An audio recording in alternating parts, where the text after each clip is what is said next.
last week I flew out over the spill, and the closer you get to the wellhead, the more pronounced the oil is, to the point where when you actually fly over the area where the wellhead was and now where they're drilling the relief drills and drilling in there to get the oil to escape, you see huge swaths of orange and then chunks of tar. As you get closer to the center, they're actually big pads of tar about the size of a car.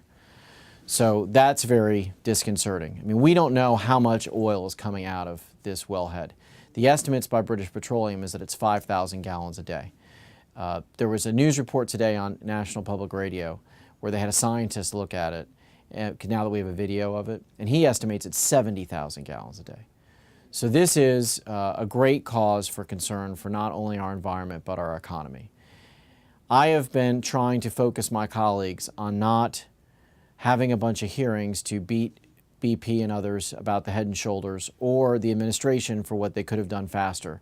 What I want to do now is focus on stopping the oil, number one. That has to be the number one focus, although I am less optimistic as every day goes by that these various measures they're trying are going to stop it. I think that the relief drilling they're going to do, unfortunately, may be the way they stop it, and that's going to take some time. And that means that we need to go to the second priority, which is we need to get our local governments, our counties, our cities, our businesses, our volunteers engaged with real dollars to get ready to prevent and mitigate the effect of this oil coming upon our shores. I don't want to wait till the oil gets here to be focused on that. So I've asked for British Petroleum to put $1 billion in a fund that could be replenished if we needed more for all 5 Gulf states, and that money be able to be drawn down by the state and local governments to get people working right now, to put the booming up, to put up other measures to stop the oil, to get skimmers out on the Gulf of Mexico, to get people ready to work on beaches, to pick up tar balls if they need to. Our environment and our economy in Florida are inextricably linked, and we have to do everything we can now before the problem gets here to mitigate its impact. Well, no one knows. I'm an optimist, but I have to be realistic here too. This oil spill has been spilling for 3 weeks. If this top hat device, which is a smaller dome that they're going to put on one of the 3 oil leaks today or tomorrow, does not work, I'm not hopeful that anything else is going to work except for the 2 relief wells that they're drilling. They're drilling down on the sides in order to get to the same oil source and basically suck that oil up through these other 2 wells so that it doesn't leak up through the leak that it has now. Best case scenario on that drilling is 90 days.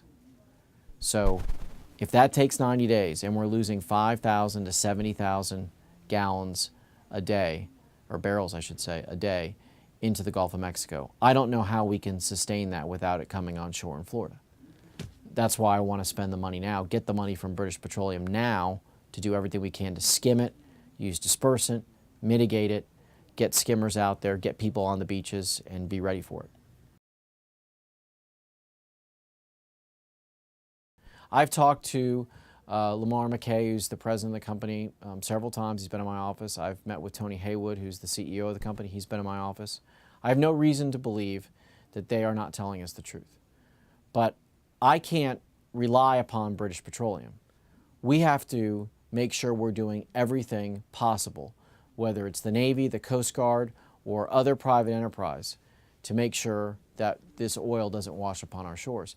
And we in Florida have great experience working through disasters. We've worked through tropical storms. We've worked through hurricanes. We've got good emergency management departments in Collier County and up the coast. So let's put those people, let's activate them, let's get them real dollars, let's get them out there hiring boats to do skimming, putting up booming, getting volunteers to go and be ready to work on the beaches. Let's do this now and get it in place and not wait till the current changes and the oil starts coming. Well, I think anybody who's seen this has to be impacted by it.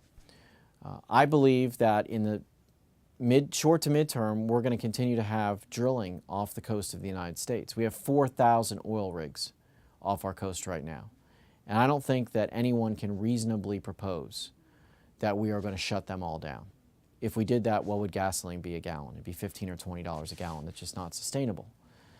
But I certainly don't want to see any new drilling, exploratory or otherwise, permitted by the federal government until we know what happened with this disaster, and that we make sure that whatever happened doesn't happen again. It looks like there was a multiple of failures with the blowout preventers, with a battery, with other devices that didn't go right, and mistakes that were potentially made by the folks that were on the platform.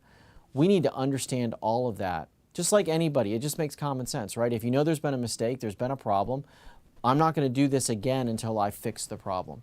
And then we're going to have to go through all of these rigs and make sure all these blowout preventers work and that all the safety and redundancy and the alleged fail-safes are all in place. Once we get that all straight, there can be more offshore drilling. But this is going to give us a real focus on how far it has to be off the coast of Florida. I mean, this is very far from Florida, and it could still impact our coast. I would love for us to live in a world where we didn't have to buy oil from overseas and send $400 billion a year, as T. Boone Pickens says, to people who don't like us.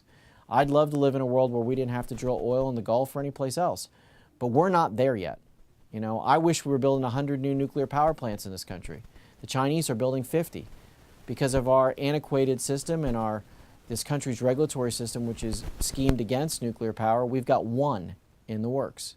70% of our clean energy in this country comes from the 103 nuclear power plants that we have now. You're not going to get real clean energy baseload unless you build more nuclear power plants. Wind is great, solar's great, but right now, those can only be icing. They're not enough to be the cake.